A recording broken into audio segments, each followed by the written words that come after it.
Suatu kisah, ada seorang ulama bernama Ibnu Mubarak sedang berbaring di pelataran Masjidil Haram. Hatinya begitu lega karena ia baru saja usai melaksanakan rangkaian ibadah haji. Dari mulai ihram, tawaf, sa'i, hingga tahallul telah dilaksanakannya dengan khusyuk dan penuh hikmat. Dalam hatinya, ia berharap besar hajinya dapat diterima oleh Allah Subhanahu wa Ta'ala dengan predikat haji yang mabrur. Tak terasa, rasa kantuk menghampirinya hingga ia tertidur pulas. Dalam tidurnya, ia bermimpi mendengar dua malaikat sedang bercakap-cakap. "Ada berapakah kaum muslim yang haji tahun ini?" tanya seorang malaikat. "Kurang lebih ada sekitar 700 orang, jawab malaikat yang satunya. Kemudian malaikat itu pun bertanya kembali, "Berapakah yang diterima oleh Allah?"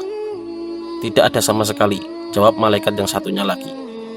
Seketika malaikat yang bertanya itu pun termenung, membayangkan betapa nahasnya nasib jamaah haji tahun ini. Ibadah haji itu mereka lakukan dengan hikmatnya, ternyata di mata Allah Subhanahu wa Ta'ala tidak ada nilainya. Tak berselang lama, malaikat yang ditanya pun menimpali jawabannya. Namun akibat amal salah seorang yang batal naik haji tahun ini, seluruh ibadah haji jamaah tahun ini diterima oleh Allah Subhanahu wa Ta'ala. "Siapakah orang tersebut?" tanya malaikat penanya penasaran. "Ia adalah Al-Muwaffaq." Seketika itu, Ibnu Mubarak terjaga dari tidurnya. Ia begitu kaget dan bergegas untuk mencari seorang yang bernama Al-Muwaffaq dalam mimpinya itu. Setelah ditelusuri, ternyata Al-Muwaffaq adalah seorang tukang soal sepatu yang tinggal di daerah Damaskus, Syria. Ibnu Mubarak pun menghampiri bertanya, "Apakah Anda Al-Muwaffaq yang batal haji di tahun ini?" "Ya, dan bagaimana Anda mengetahuinya?" jawab Al-Muwaffaq. Ibnu Mubarak pun tak mau gegabah. Ia tak lantas menjelaskan tentang mimpinya, malah dengan segera ia mengajukan pertanyaan yang lainnya. "Gerangan, apa yang membuatmu batal melaksanakan rukun Islam yang kelima?" tanya Ibnu Mubarak. Hening pun menyelimuti keduanya. Al-Muwaffaq terlihat kosong pandangannya, menghela napas agak panjang untuk kemudian mengatur emosi dalam sanubarinya agar dapat angkat bicara. "Engkau tahu sendiri bahwa aku hanyalah seorang tukang sol sepatu di kota ini." Dengan mata berkaca-kaca, Al-Muwaffaq menjawab. Ibnu Mubarak pun tak menimpali sepatah kata pun, malah ia semakin terdiam agar dapat berkonsentrasi mendengarkan penjelasan Al-Muwaffaq. Kemudian Al-Muwaffaq melanjutkan, "Tentunya menunaikan ibadah haji adalah sebuah iman besar bagiku. Ya, bagaimana tidak? Dengan hal itulah aku akan dapat menyempurnakan rukun Islam yang kelima. Aku pun telah menabung jauh-jauh hari. Dari hasil upah menjahit sepatu bekas, kukumpulkan sepeser demi sepeser uang guna mewujudkan impianku tersebut. Alhamdulillah, setelah sekian lama, akhirnya aku kira uang tabunganku telah mencukupi. Saat itu kira-kira telah terkumpul 350 dirham. Namun, ketika aku berniat untuk menata barang bawaanku dan bergegas pergi ke Mekah, tiba-tiba istriku yang tengah hamil muda menghampiriku dan berkata, 'Wahai suamiku, sungguh aku tidak pernah mencium aroma masakan selezat ini sebelumnya. Oh, betapa senang hatiku. Kiranya engkau berkenan mencari sumber aroma masakan ini dan meminta sedikit saja demi menuruti keinginan jabang bayi dalam perutku ini.' Ternyata istri Al-Muwaffaq saat itu tengah ngidam. Al-Muwaffaq lantas keluar rumah dan mencari sumber aroma masakan tersebut. Dan memang, sungguh dari aromanya saja telah terbayang betapa lezatnya masakan tersebut. Sampailah ia di rumah salah seorang janda yang tengah memasak di dapurnya.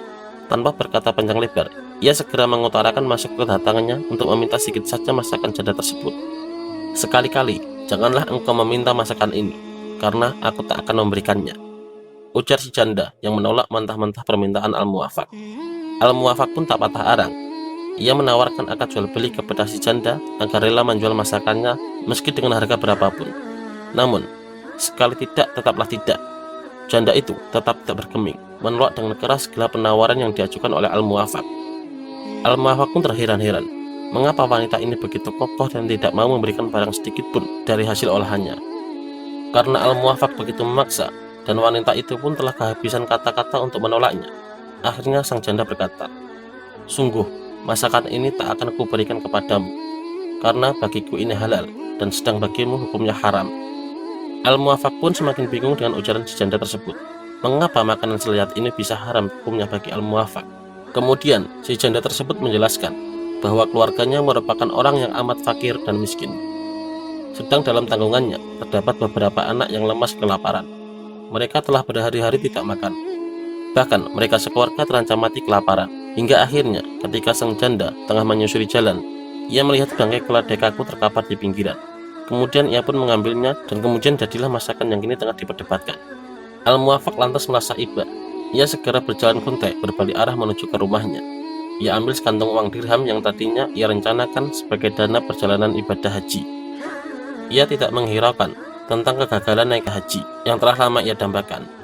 Baginya, kebatalannya demi menolong kehidupan si janda beserta anaknya lebih penting ketimbang impiannya untuk menyempurnakan rukun Islam yang kelima. Al-Muwaffaq lantas kembali ke rumah si janda dengan membawa sekantong uang dirhamnya.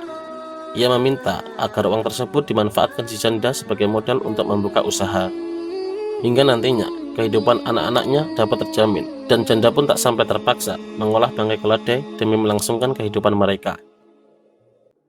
Masya Allah, ternyata akibat amal itulah engkau menjadi sebab diterimanya 700.000 jamaah haji di tahun ini, ujar Ibnu Mubarak yang terharu mendengar kisah Al-Muwaffaq. Al-Muwaffaq pun tak mengerti maksud Ibnu Mubarak dan terlihat kebingungan. Apa maksud dari ucaranmu itu, wahai orang yang mendatangiku secara tiba-tiba? Tanya Al-Muwaffaq. Ibnu Mubarak pun akhirnya menjelaskan tentang mimpi yang telah dialaminya. Seketika itu, Al-Muwaffaq tersungkur sujud bahagia dengan mata basah terharu akan karunia Allah yang maha besar.